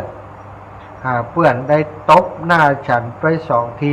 ฉันรู้สึกเจ็บปวดเป็นอย่างมากสถานฉันรู้สึกเจ็บปวดรู้สึกเสียใจเป็นอย่างมากเปื่อนบัดหน้าทำกับฉันอย่างนี้เลยเขียนลงใบพื้นทรายเปื่อนแหมคนก็นั่งอยู่แหมตีพอเปื่อนคนนี้มันลุกจากตีมงทรายหันไปมันกบไปยื้อพอไปอยู่พอปรากฏว่าเปื่อนมันเขียนเรื่องราวที่มันโดนตบเขียนลงไปในพื้นทรายฮะ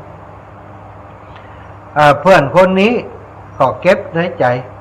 บ่ได้ว่าอย่างแต่เจ้ามันเขียนในน้ำครับบ่เดียวมันเขียนในทรายมันหมายความว่าอย่างไรแต่ก่อมปามจ่าเพราะว่ายังมืดอยู่น้อยพอพักผ่อนได้ที่เรียบร้อยก็พากันเดินทางต่อไปแห่มสถาญาติโยมระหว่างเดินทางต่อไปก็ปรากฏว่าคนที่ชอบเขียนนั่นสถาเดินนำหน้าไปปรากฏว่าเหยียบก้อนหินพลาดสถาก้อนหินมันเป็นทางแคบเนาะเหยียบพลาดนี้ถ้าบ่มีไผจับไว้นี่สถาเธอคนนั้นจะต้องตกไปลงไปในเหวก็พอที่จึงครึ่งจิ้ววิวอยู่ตรงหลุมพุ่นเหยียบก้อนหินแล้วก้อนหินมันมืดน่ะมันลุดออกจากตีนน่ะมันแบบเป็นสี่เหลี่ยมมันเป็นก้อนหินมนน่ะลึดตัดไปปรากฏว่าเปื่อนติดโตยก้นมานั้นหันเปื่อนเสียอาการอย่างนั้นก็คว้าแขนได้ซะทันจับแขนได้เปื่อนคนที่พเลิศนั้นห้อยต้องแต่งถ้าบ่จับไว้นี่พุ่มลงไปพุ่นจิ้ววิวตกก้นเหวนี้บัดรอดแน่เลยถึงรอดก็คงจะลำบากนะพอตั้งสติได้เปื่อนแหมคนก็ช่วยกันชุดขึ้นมาคนนั่นก็ตะกุยตะกายช่วยกันขึ้นมาเปื่อนที่อยู่ทางบนนี่ไปจับใส่กิ่งไม้กิ่งหนึ่งปรากฏว่าเป็นกิ่งหนามสถาที่เธอยึดไว้เนี่ยเป็นกิ่งหนามแหมมือหนึ่งก็จับเปื่อนถ้าจะซัวกิ่งหนามที่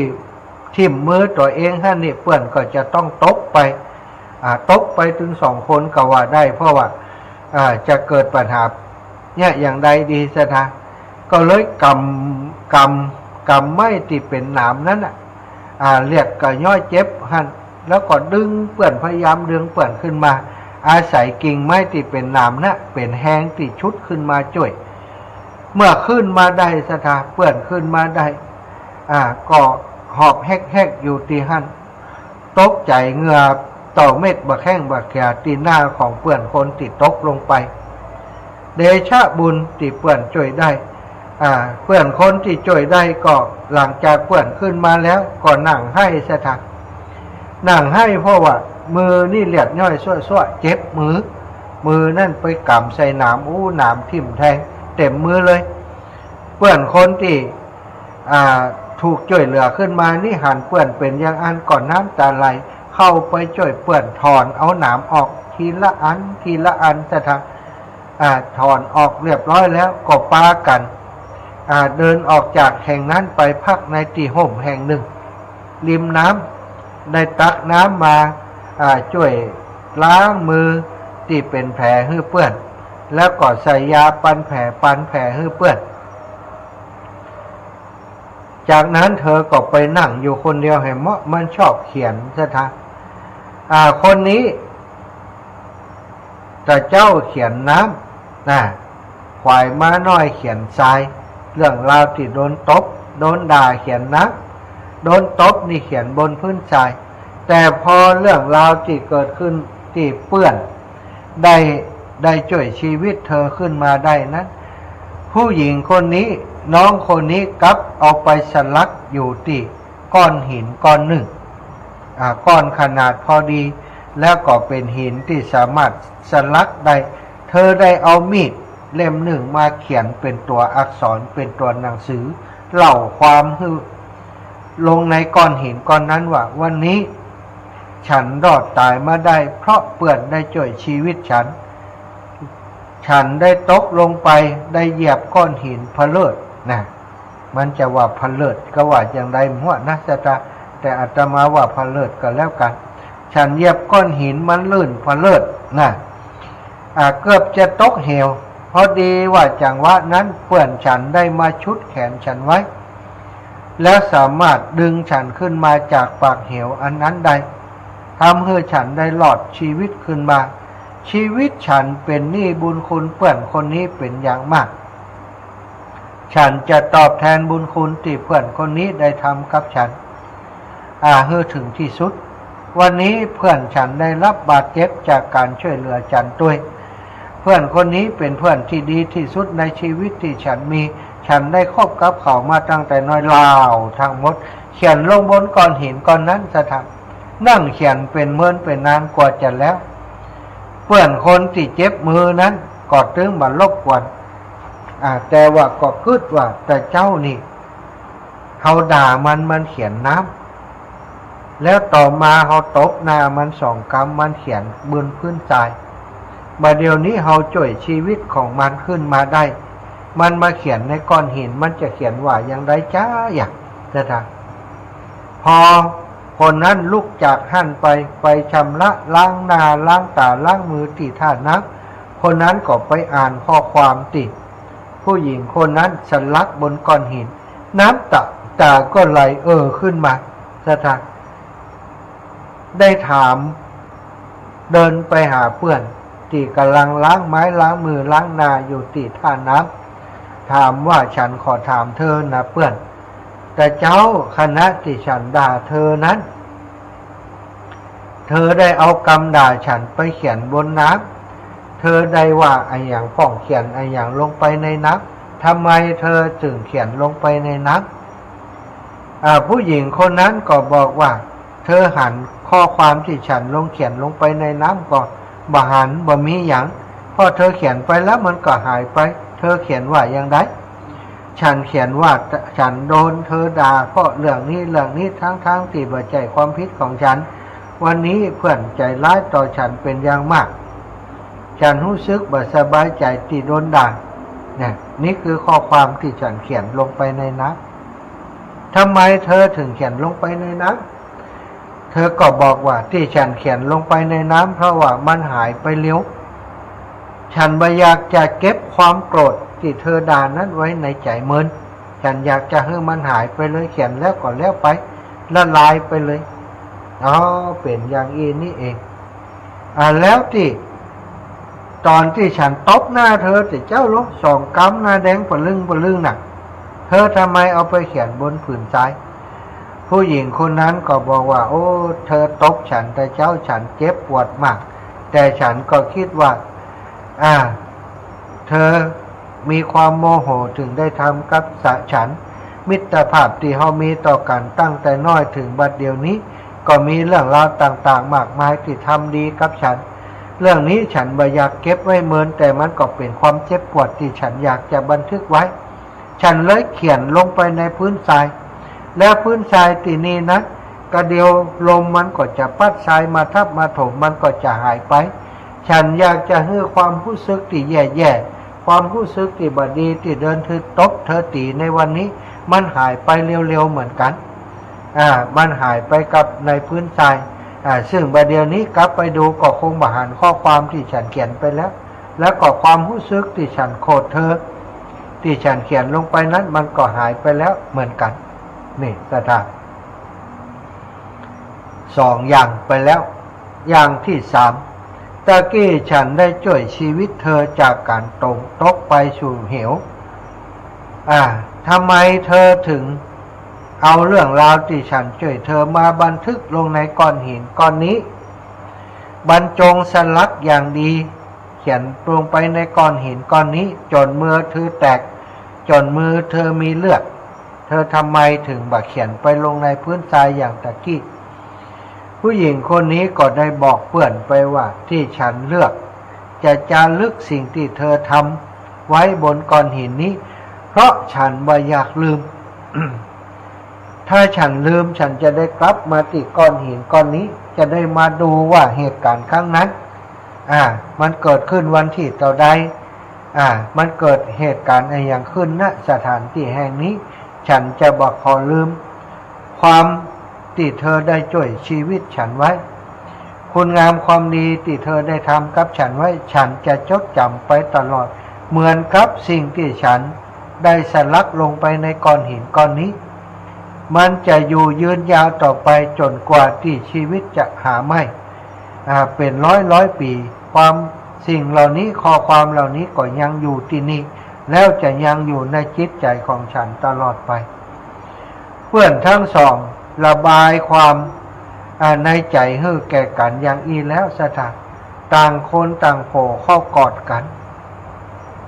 เพื่อนคนที่ได้ใจร้อนนั้นก็บอกว่าฉันขอโทษเ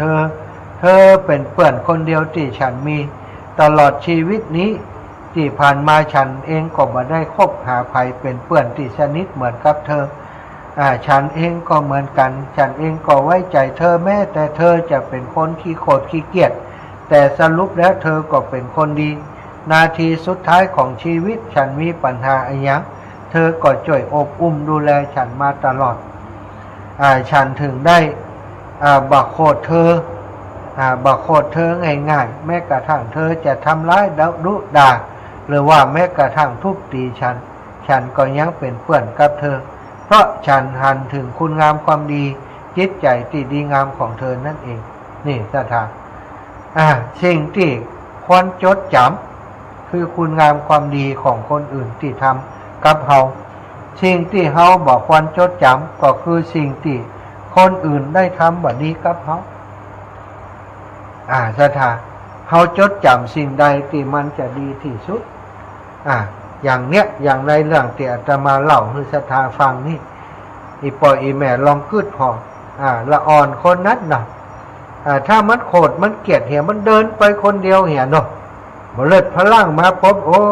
เปื่อนกระจ่อยตันมันก็ตายอ้องไปล่ะอันนี้อาศัยว่าตีโกรธกันตีทำพิษต่อกันไปก่อนให้มันแล้วกันไปเหี่ยบ่จำมันละนะสิ่งที่คนอื่นทำกับเฮาบ่ดีบ่ต้องไปจำได้ก็เป็นเกื้อเป็นกุลอย่างกับเฮาบ่มีประโยชน์กับเฮาบ่มีประโยชน์กับเฮาจำไว้มีแต่ทำให้เฮาความโกรธความบ่พอใจมันกระโหมกระพือทำให้เฮาได้ตุกขึ้นมาแห่งนี่สถานถ้าเฮาจะเลือกมีความสุข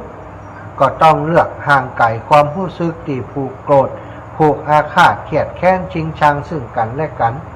แต่ถ้าคนอื่นทำความดีต่อเฮานี้บอกควรจะหลงลืมง่ายหลายคนนี่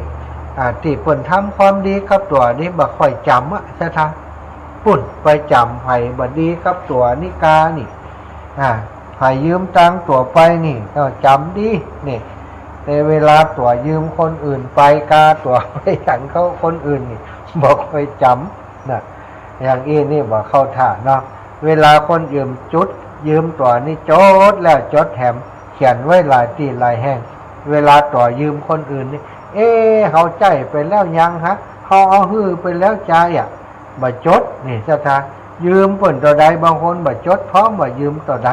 เวลาเปิ่นมาถามบ่ใจกล้า500กล้าบ่ใจ5,000ก็นี่อย่างอีนี่บ่เข้าท่าเนาะคนเฮาควรจะจดจำแต่สิ่งดีงามที่คนอื่นทำกับเฮาแล้วก็ควรจะจำไว้คนไหนดีกับเฮาควรจะดีตอบเขาดีฮือนักที่สุดดีฮือถึงที่สุดศรัทธาญาติโยมแต่ส่วนคนที่ทำบ่ดีกับเฮาบ่ต้องไปตอแยบ่ต้องไปอย่างกับเขาแล้วลืมได้ก็ลืมไปมันบ่เกิดประโยชน์กันเกิดมาแล้วก็เพียงแต่โกรธแก่เกลียดเกิดขึ้นเพิ่มขึ้นกับตัวเฮาเท่านั้นที่เปิ้นบอกว่าบางเรื่องนี่อยากลืมแต่กลับจำบางเรื่องอยากจะจำแต่กลับลืมก็คือเรื่องดีๆนี่ควรจะจดจำแต่กลับบ่จำกลับลืมไปเรื่องที่ควรจะลืมเรื่องที่ควรบ่จดจำแต่กลับมาจดจำก็มีนักมีหลายอันนี้ก็ฝากไว้กับศรัทธาญาติโยมจำอันอย่างแล้วมีความสุขจำไปเถอะคิดอันอย่างแล้วทำให้ตัวเองมีความสุขคิดไปเถอะแต่ถ้าจำอันอย่างแล้วทุกอกทุกใจจะไปจำมันศรัทธาอาตมาไปเจอยายคนหนึ่งคนเฒ่าแล้วอายุตอนเจอเนี่ย90 ปลายศรัทธา92 93อย่างเนี้ยเนาะเจอเปิ้นเป็นแฟนรายการฟังรายการประจำอยู่ที่วังเหนือบัดเดียวเปิ้นเสียชีวิตไปแล้วคุณยายเป็นคนสวยแต่ว่าเป็นคนอาภัพตอนน้อยๆเนี่ยพ่อแม่แยกทางต้องอยู่กับคนนั้นคนนี้ศรัทธาญาติโยมแล้วก็ถูกรังแกจากคนที่เป็นผู้ปกครองเนี่ยขนาดถึงว่าใครไปโรงเรียนบ่ฮื้อไปนี่บุกตีเขี้ยนตีมัดติดเสามัดติดเสาเอามัดส้มปล่อยศรัทธาเอาไปมัดในป่าจ้าก็มี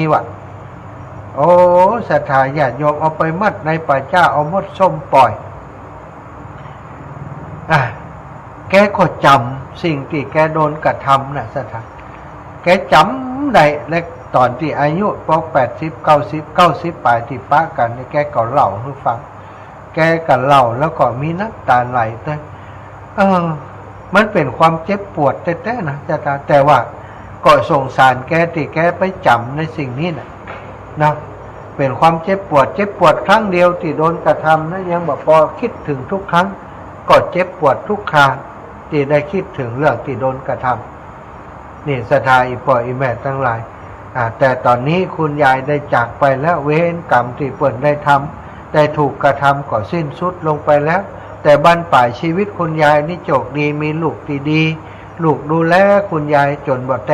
ต่งงานดูแลคุณยายจนคุณยายได้เสียชีวิตไปเนาะอายุ90 ปลายนะเป็นนางฟ้าอยู่บนสวรรค์เพิ่นก็เนาะพ้นเวรพ้นกรรมที่ถูกกระทำมาอดีตชาติก็อาจจะทำเขามาชาตินี้ได้มาชดใช้เวรกรรมก็จบกันไปจดจำแต่สิ่งดีๆที่คนอื่นทำกับเราจะไปจดจำในสิ่งที่บ่ดีนะศรัทธาฝากการฝากงานของครูบาอาจารย์ที่ตั้งแม่อาจารย์นะหลวงปู่เวียงป่าเป้าหลวงปู่จะขึ้นธาตุบ่ได้ก็หลวงปู่ส่งน้ำพระธาตุหลวงปู่พระครูปฏิภาณธรรมทินหลวงปู่งานพระธาตุหลวงปู่เชียงรายแผ่นดินอารยธรรมหลวงปู่เดี๋ยวก่อนประเพณีส่งน้ำพระธาตุปีนี้ตรงกับวันพฤหัสบดีวันที่13 มีนาพุ่นเนอะวันที่13 มีนาหลวงปู่ส่งน้ำพระธาตุ13 มีนาคมเดือน6เพ็งเตรียมตัวเตรียมใจไปร่วมงานเนอะสาธุประเพณีส่งน้ำพระธาตุหลวงปู่วันที่13 มีนา68เดือน6เพ็ง ได้ไปร่วมบุญร่วมกุศลเป็นประเพณีประจำปีอาตมาจะอยู่ที่ไหนบ่ฮู้เนอะตอนนั้นจะได้เดินทางมาร่วมงานกับหลวงปู่หรือบ่ได้มาก็บ่แน่ใจบางเตื้อขึ้นอกขึ้นใจก็อาจจะฮื้อเบิ่มไปโดยฮับแล้วก็มาร่วมงานก็ได้ แต่พอก่อนเนอะบ่ฮับปากที่แน่นอนเตื้อถ้ามาก็ปะกันถ้ามาก็ปะกันแต่แจ้งให้ศรัทธาญาติโยมทราบ13มีนาหลวงปู่นัดพบที่ม่อนจอมพอแล้วอีกงานหนึ่งที่อาตมานี่ต้องไปร่วมคือวันที่2 เดือนมีนาที่บ้านวัดดอนแก้วอำเภอวังเหนือจังหวัดลำปางนั่นก็จะมีงานฉลองเสนาสนะแล้วก็อาคารศาลาอันฉลองเสนาสนะแล้วก็สัญญาบัตรพัดยศของครูบาอาจารย์สมปานเจ้าอาวาสวัดดอนแก้วซึ่งเป็นครูบาอาจารย์ของท่านอาจารย์วัดหลวงเคาะวัดหลวงเคาะเปิ่นจะมีงานปล่อยหลวงในวันที่2 เดือนมีนาอาตมาก็จะไปร่วมงานไปช่วยงานเปิ่นเนอะศรัทธาญาติโยมหลวงปู่ว่างานไม่ใหญ่อีโลงานไม่ใหญ่ไม่ต้องห่วงครับงานไม่ใหญ่ หลวงปู่รักฟังตลอดนี่นะเราศรัทธาญาติโยมเนอะหลวงปู่เป็นครูบาอาจารย์ที่หมู่เฮาทั้งหลายเคารพนับถือเนาะโดยเฉพาะคลื่นสีขาวนี่ก็ถือว่าหลวงปู่นี่เป็นหลักเป็นที่ปรึกษาเรื่องโน้นเรื่องนี้ตัดสินใจได้ที่หลวงปู่ตัดสินใจเพราะว่าหลวงปู่เป็นผู้อาวุโสมีพรรษาการสูงมีประสบการณ์สูงมีเมตตาต่อลูกต่อหลานศรัทธาพี่น้องหมู่เฮาอยู่ใกล้ๆวังเหนือก็ดีเวียงปะเป้าก็ดีเชียงใหม่มาได้เป็นงานประเพณีเนาะที่ม่อนจอมพอไปได้ก็ไปกันเนอะแล้วก็อาตมาขอฝากที่วัดดอนแก้วของครูบาอาจารย์หลวงพ่อจิมศรัทธาญาติโยมพี่น้องตังวังเหนือเวียงปะเป้าพี่น้องตังเดี๋ยวอาตมาจะเช็คพอแหมกรรมถ้าตั้งทีมงานพร้อมก็จะได้เช็คพอเปิ้นว่าอาจจะเอาลงทานไปช่วยไปร่วมงานไปเอาบุญกับเปิ้นตัวที่วัดดอนแก้ววันที่2 เดือนมีนาเปิ้นเริ่มงานตั้งแต่วันที่28ศรัทธาวันที่28วันที่1ที่2 3วันเนอะวันที่2คงจะเป็นวันสุดท้ายวันตาลออกเนาะก็ไปร่วมกันเอาละศรัทธาปั่นเวลาให้ศรัทธาโทรมาสักเล็กน้อย0808844173เนอะ08088441730808844173จะตุศรัทธาญาติโยมภายที่บ่ได้โทรมาช่วงชั่วโมงที่ผ่านมาก็โทรมาชั่วโมงนี้ก็ได้เนอะคนเก่าๆก็เว้นให้คนใหม่พ่องก็ได้เนาะคนเก่าๆที่โทรหากันประจำเว้นให้คนใหม่ที่เปิ้นบ่ได้โทรนี่โทรมาพ่องโทรมามาจากพ่องคนที่โทรมาบ่อยๆงดเที่ยวพ่องบางทีนี่คนใหม่บ่ค่อยเกิดเนื่องจากว่าคนเก่าๆนี่โทรมาบ่อยล้ำไปแม่ขจารย์โมเดิร์นเรดิโอชัดเจนดีครับอีดูหลวงปู่แจ้งบ่ต้องห่วงงานบ่ใหญ่เอาเตรียมตีจอดรถแล้วดูงานบ่ใหญ่เตรียมตีจอดรถกวางเรื่องเนี่ยหลวงปู่จุเห็นแล้วศรัทธาก็ไปช่วยกันเนอะศรัทธาญาติโยมตลอดถึงครูบาอาจารย์ทุกรูปทุกองค์โดยไปร่วมงานร่วมการร่วมงานร่วมกินร่วมทานกับครูบาอาจารย์ม่อนจอมพอในวันที่13 เดือนมีนาอาตมาหลวงปู่ว่างานบ่ใหญ่ทำได้ไปถ้าเปิ่นว่างานใหญ่ก็จะได้ไปช่วยเปิ่นมาเอา0808844173รับปิงระไหวอย่างใดนี่กะว่าสถานกายแล้วอาจารย์สมชายจัดมาหลายรอบแล้วจะทาโทรมาได้เนอะ0808844173ลำปางสัญญาณเสียงไปถึงก่อน อ๋อสัญญาณถึงยนต์รถแม่วินน่าจะลามาแล้ว เจ้าพระอาจารย์ เจ้าแม่ ฟังอยู่เนอะ ฟังอยู่เนอะเก็บพักละแล้วกะ เก็บเรียบร้อยเก่งเรียบร้อยแล้วเนอะ เอาไปขายจริงกะฮะ แต่วันนี้ก็เก็บเก่งแต่วันซื้อนะเก็บขายพระอาจารย์ โอ้ยมักแกงพักละกูกันน่ะ มักอยู่ อ๋อ ของกินเมี่ยงๆเหรอพระอาจารย์ อ๋อใช่เขาคนเมียงเนาะเขาคนเมียงก็มักของเมียงง่ายดีเนาะแม่เนาะ เจ้า ง่ายดีมีกับบานกับจองโอ้ มีกับแบน เก็บกิน ไปตั้งนอกมันมีสตางค์ซื้อเลยพระอาจารย์มีเงินกัน มีเงินเลยเดี๋ยวนี้ฮะลูกกล่อมเลี้ยงผัวกล่อมมีมีอยู่ สาธุเนอ อยู่ สาธุเนอแม่เนอ เจ้า เอาบุญฮักษาเอาแม่บัวลอยสายเขียว จากลำปางเหมือนกันแม่บัวลอยเจริญปอนอีแม่ เจ้าการราชการเจ้าพระอาจารย์แม่กำวังเดียวแข่งขาสุมาเดินปวดแล้วก็แข่งบ่แข่งแล้วแหละดีแล้วแหละ ดีขึ้นนะอีแม่แต่ว่ามันก็ตึงเป๊ะอะแต่ว่ามันแบบปวดอ่ะปวดนี่คือ แม่ว่า วันที่7 ตอน ละ ปวดแม่ที่ผมใครโทรหายแม่ดูทัน ปนวันที่10ไปนี่กำนี่เบายุงอ่ะแม่ เจ้าดีสาธุขอหายเร็วๆเดินเร็วเดินดีๆเดินได้ดีๆแล้วตอนถ้าเดินดีเราไปให้เนอะมาให้สบายมากมันเจอถ้ามันหลงแล้วมันใครให้แม่ก็โดนมาแล้วใจเนาะบัดเดี๋ยวบัดเดี๋ยวผมใครเกิดถึงเรื่องอย่างละถ้าเกิดถึงเรื่องย่านใจมันหลงมาถานมันให้อย่างพวกมันให้ดีใจอ่ะจะให้หลงให้ปลื้มใจให้ปลื้มใจให้มีปิติอย่างพวกมันเนาะจะทองฐานเนอะจะตู้อีแม่ขอบวันนี้แม่จะไปวัดน่ากะว่าอันช่วงโมงนี้อีแม่ต้องไปสวดมนต์จะได้ไปใกล้พอมีรถไปเจ้าคนเห็นแล้วรถไปบนไปแอลบนไปจะหายบนก็เลยมันได้ไปถ้าไม่รถกับไปมันได้เจ้ามาเจ้าสัตว์แม่เนอเจ้าสัตว์พุทธศาสนาเจ้าแม่สัตว์เจ้า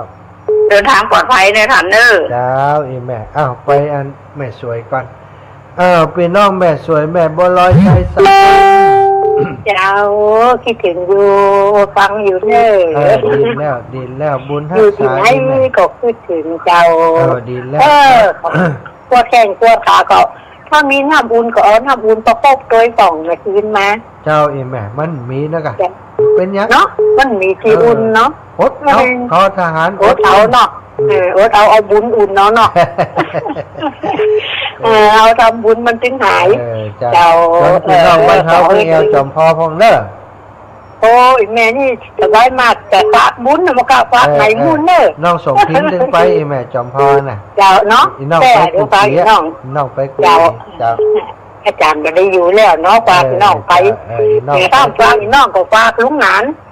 ฝากแล้วฝากลุงหนานทุกเดินมาเอาจะตามคนเดียวบ้านเนี่ยนี่เจ้าแม่บุญรักษาเจ้าสาธุเจ้าเจริญพรแม่แม่เพ็ญคนสู้ชีวิตแสงไฟว่าเจ้าแสงไฟสว่างตาแสงสว่างสว่างใจสว่างตาได้แสงไฟสว่างใจได้แสงธรรมเจ้า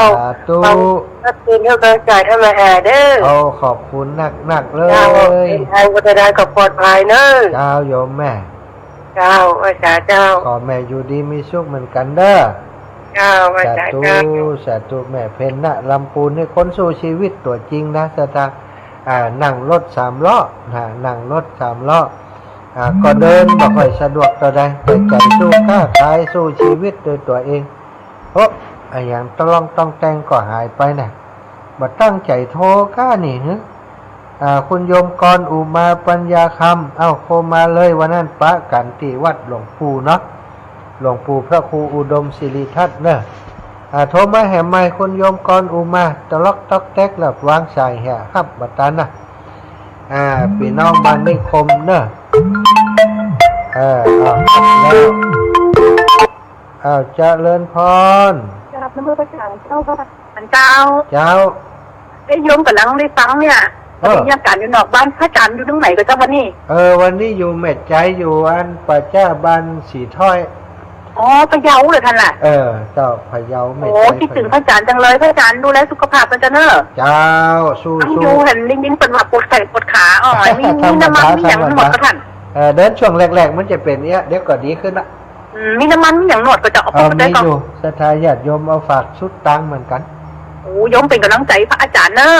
อีแม่อยู่ฮะน่ะอยู่เนี่ยเจ้าฟังด้วยกันสวดมนต์อยู่นอกอันเจ้าสวดมนต์อยู่นอกอีแม่สวดมนต์อยู่เจ้าบุญทักษะเป็นกำลังใจพระอาจารย์นะเจ้าขอบคุณสตุค่ะสตุค่ะคนนี้คนดีเนอะคนกตัญญูดูแลคุณแม่นะนี่นะคุณโยมกรอุมานี่บันนิคมเขต 1ฟังมาเมินแล้วเนาะหลวงปู่วันที่13มีนาตรงครับของน้องพอดีว่าอิลาสมจิตว่าบ่ได้ไปช่วยหลวงปู่และเจ้าอีละงานวันหลวงปู่บ่ได้ไปเจ้า งานวัดหลวงปู่กะไปบ้านเนี่ยเนาะวัดหลวงปู่วัดหม่อนจอมทองวันที่13บ้านดอนแก้วนี่ก็วันที่2เนอะศรัทธาเอาแล้วเนาะศรัทธาเวลาหมดเวลาอาตมาภาพขอบคุณทุกสายที่โทรมาขออำนวยพรให้ศรัทธาญาติโยมทุกคนทุกท่านอยู่ดีมีสุขอายุมันขวัญยืนให้ปันมาหาปันได้จะเดินทางขึ้นเหนือล่องใต้ก็ขอให้ได้ปลอดภัยในทุกเส้นทางจัตตารโอธัมมาวัฏันติอายุวันโนสุขัง